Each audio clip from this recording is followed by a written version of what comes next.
அஸ்ஸலாமு அலைக்கும். ரமலான் நெருங்கிவிட்டது.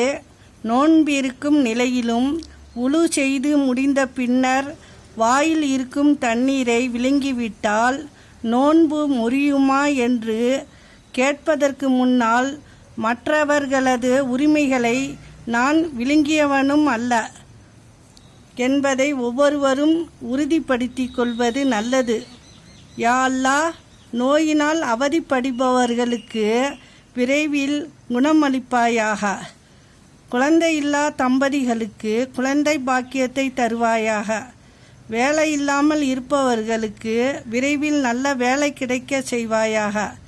எங்கள் பாவங்களை மன்னித்து உனது அருள்மலையை எங்கள் மீது பொழிய வைப்பாயாக.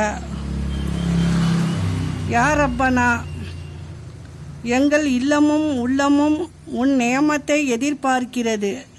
ரப்பே, வசந்த வாழ்வையும் நீடித்த சந்தோஷத்தையும் தந்தருள்வாயாக. ரஹ்மானே.